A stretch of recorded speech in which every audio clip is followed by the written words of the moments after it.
जय हिंद दोस्तों। आज मैं आपको बताने वाला हूँ सिविल इंजीनियरिंग के बाद क्या करें, क्या स्कोप होती है और कहाँ कहाँ जॉब मिल सकती है। बेसिकली क्या होता है, अभी आज के टाइम में सिविल इंजीनियरिंग करने के बाद में बच्चे बहुत ही डिप्रेशन में चले जा रहे हैं, जॉब नहीं मिल रहा है। तो उनको एक स्पेसिफिक पॉइंट पता रहना चाहिए, कहाँ जाना है, कौन सा फील्ड को चॉइस करना है जहाँ पे उनको जॉब मिल सकती है और क्या क्या आगे फ्यूचर हो सकता है उनका।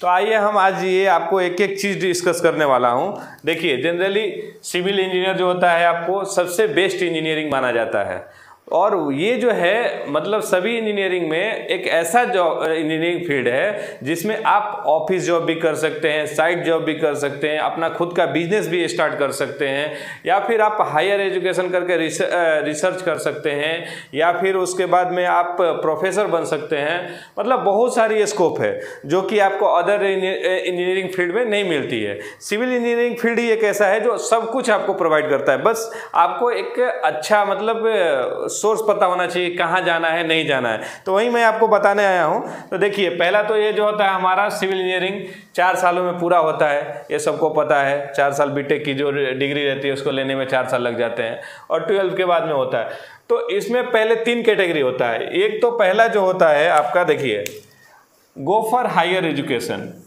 आप हायर एजुकेशन के लिए जा सकते हैं। सेकेंड जो होता है जॉब्स, आप जॉब्स में जा सकते हैं बीटेक करने के बाद में। तीसरा जो होता है आप खुद का बिजनेस स्टार्ट कर सकते हैं। ये 3 पॉइंट जो है बहुत कि इम्पोर्टेंट है। उसके बाद में जब आता है, आप जब हायर एजुकेशन में आप जाएंगे तो हायर एजुकेशन में आपको देखिए क्या मिलता है। पहला तो आप मास्टर डिग्री कर सकते हैं, एमटेक कर सकते हैं। आप अच्छे कॉलेज से गेट क्वालिफाई होके आईआईटी से गेट क्वालिफाई होने के बाद में मास्टर डिग्री कर सकते हैं। उसके बाद में जो होता है स्पेसिफिक सॉफ्टवेयर, बहुत सारे ऐसे सॉफ्टवेयर हैं जिससे कि क्या होता है कि आप डिजाइनिंग के फील्ड में जा सकते हैं।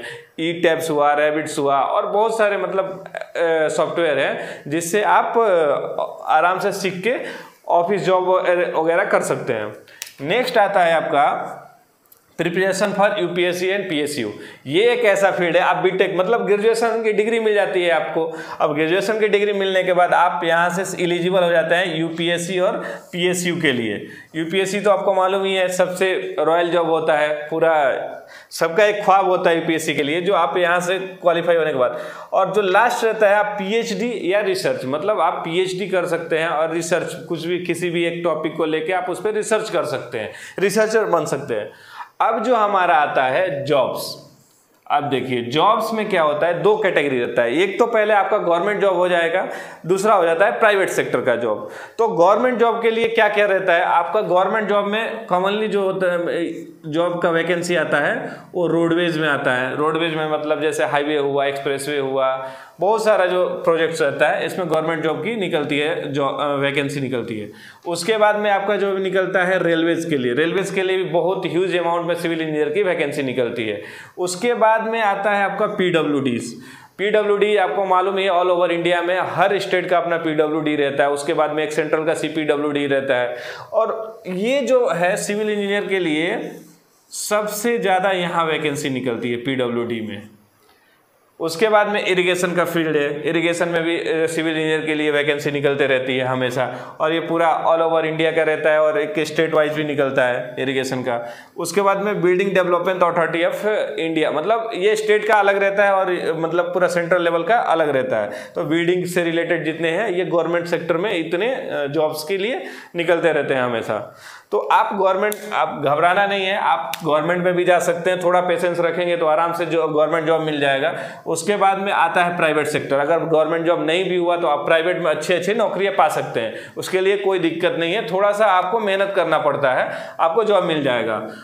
अब प्राइवेट सेक्टर में देखिए 2 टाइप का जॉब है, ऑफिस जॉब और साइट जॉब। यही 2 चीज़ है जो आपको अदर इंजीनियरिंग में नहीं मिलती है। ये जॉब जो है, आप यहाँ से सिविल इंजीनियर है तो आप ऑफिस का भी जॉब कर सकते हैं, जैसे डिजाइनिंग का और आर्किटेक्चर का है। आप ऑफिस में बैठ के डिजाइनिंग, कोई भी plan, buildings, structure, highway, bridge, कुछ भी आप डिजाइनिंग का डिजाइनर बन सकते हैं।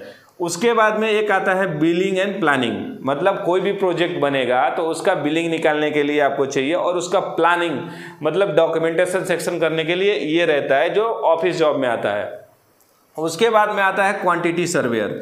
क्वांटिटी सर्वेयर क्या होता है, कोई भी प्रोजेक्ट बनाने से पहले आपको उसका कॉस्टिंग कितना हो रहा है वो निकालने के लिए क्वांटिटी सर्वेयर की जरूरत पड़ती है। आपका कितना प्रोजेक्ट कॉस्ट आएगा, उसमें कितना मैन पावर लगना है, ये सारा चीज जो है आपका क्वांटिटी सर्वेयर निकाल के देता है, जो कि सिविल इंजीनियर का बहुत मतलब इसको रीड बोला जाता है, ये रीड है, इससे ही आपका प्रोजेक्ट कॉस्ट बाकी जो चीज भी है टेंडरिंग का ये लोग ही निकाल के देते हैं। उसके बाद में एक प्लानर आता है। प्लानर का क्या काम है, जस्ट आपको समझा देगा कि आपको कैसे मतलब कि प्रोजेक्ट एग्जीक्यूट करना है, उसमें क्या क्या मेन चीज की लागत है वो आपको प्लानर दे देगा।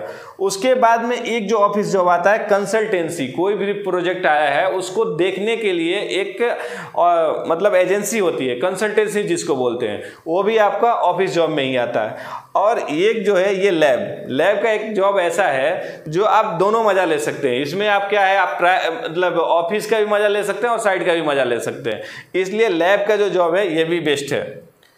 अब आते हैं साइट के लिए, जो सबसे लोग परेशान रहता है, इससे परेशान नहीं होना है, ये जो जॉब है एकदम रॉयल जॉब है।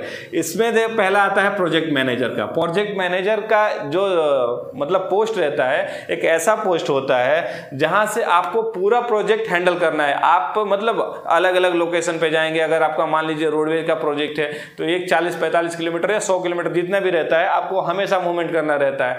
तो ये जो जॉब है एकदम रॉयल जॉब है, ठीक है। उसके बाद में आता है साइट इंजीनियर। साइट इंजीनियर का भी वही रहता है, नए नए लोकेशन पे जाना रहता है, थोड़ा डिफिकल्टी है स्टार्टिंग में बट मैनेज हो जाता है, अच्छे जॉब है, कोई दिक्कत नहीं है इसमें भी। उसके बाद में स्ट्रक्चरल इंजीनियर का आता है। स्ट्रक्चरल इंजीनियर का क्या काम रहता है, जैसे पुलिया ब्रिज वगैरह जो बन रहा है या फिर बिल्डिंग वगैरह जो हो रहा है, उसमें साइट स्ट्रक्चरल इंजीनियर की जॉब रहती है।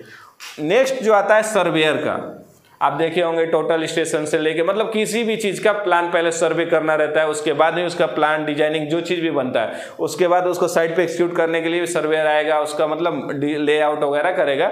तो ये भी साइट का ही जॉब आता है। उसके बाद में एक आता है प्रोजेक्ट कोऑर्डिनेटर। ये जो जॉब होता है आपका ऑफिस और साइट दोनों को कोऑर्डिनेट करता है, वो प्रोजेक्ट कोऑर्डिनेटर का काम रहता है और ये भी एक बेस्ट जॉब है। नेक्स्ट आते हैं जॉब का, तो आपका हो गया, इतनी सारे जॉब है। अब आपको कोई भी एक फील्ड सेलेक्ट करना है और उसी पे फोकस करना है, आपका जॉब 100% हो जाएगा, कोई प्रॉब्लम नहीं है। मैं आपको ये भी बता दूंगा नेक्स्ट वीडियो में कि आपका इंटरव्यू वगैरह होता है तो उसमें क्या क्या क्वेश्चन पूछे जाते हैं जिससे आपका जॉब एकदम इजीली हो जाएगा, वो चीज़ भी मैं बताऊंगा। अब नेक्स्ट जो आता है हमारा बिजनेस का। अब देखिए, आप सिविल इंजीनियर बनने के बाद बिजनेस एकदम इजीली स्टार्ट कर सकते हैं। अगर थोड़ा सा भी अगर आपके पास में माइंड मतलब कैश फ्लो और दिमाग थोड़ा सा हट के अलग यूज करना चाहते हैं तो आप यहाँ से बिजनेस स्टार्ट कर सकते हैं। तो पहला जो उसमें आता है, देखिए सिविल कॉन्ट्रैक्टर। सिविल कॉन्ट्रैक्टर मतलब क्या होता है कि आप किसी भी चीज़ का सिविल कॉन्ट्रैक्टर का लाइसेंस लेके आप किसी चीज़ बिल्डिंग का, इरिगेशन का या फिर आपका रोडवेज का किसी भी चीज़ का कॉन्ट्रैक्ट ले सकते हैं, कोई प्रॉब्लम नहीं। और इसमें क्या चीज़ होता है मालूम है आपको, सिविल इंजीनियर है तो आपको 5% का रिजर्वेशन मिलता है। ये कॉन्ट्रैक्टर लाइसेंस में आपका अगर सिविल इंजीनियर है तो आपको 5% का रिजर्वेशन मिलता है। तो ये तो आप कॉन्ट्रैक्टर के लिए कॉन्ट्रैक्टर पॉइंट ऑफ व्यू से बहुत बेस्ट हो गया। उसके बाद में आ जाता है डिजाइनिंग की कंपनी। मतलब क्या होता है, आप डिजाइनिंग आ गया, खुद का कंपनी स्टार्ट कर सकते हैं। खुद का कंपनी स्टार्ट करने के बाद आप बिल्डिंग का डिजाइन कर सकते हैं, रोड का डिजाइन कर सकते हैं, ब्रिज का डिजाइन कर सकते हैं। तो ये खुद का कंपनी भी स्टार्ट कर सकते हैं। और तीसरा जो रहता है कंसल्टेंसी का, आप इंजीनियर है तो खुद सुपरविजन कर सकते हैं, तो कंसल्टेंसी का भी आप खुद अपने से मतलब एक कंपनी स्टार्ट कर सकते हैं, जिससे अच्छे अच्छे प्रोजेक्ट्स भी आने लगते हैं। गवर्नमेंट भी फिर इनको ढूंढती है और इनको प्रोजेक्ट दे देती है, थर्ड पार्टी एजेंसी के तौर पर हायर कर लेती है, और जिससे कि आपको क्या होता है, बिजनेस में बहुत अच्छा ग्रोथ मिलता है। तो गाइज आज मैंने आपको बताया सिविल इंजीनियर के लिए क्या क्या स्कोप है। नेक्स्ट वीडियो में मैं आपको लेके आऊंगा कि इसका जॉब से रिलेटेड क्या क्या आपका मतलब जॉब इंटरव्यू की क्वेश्चंस होती हैं, जो इंटरव्यूअर क्या पूछते हैं और क्या चाहते हैं अपने एम्प्लॉयर से, तो वो चीज़ मैं आपको डिस्कस करूंगा। तब तक के लिए धन्यवाद, मिलेंगे नेक्स्ट वीडियो में। जय हिंद।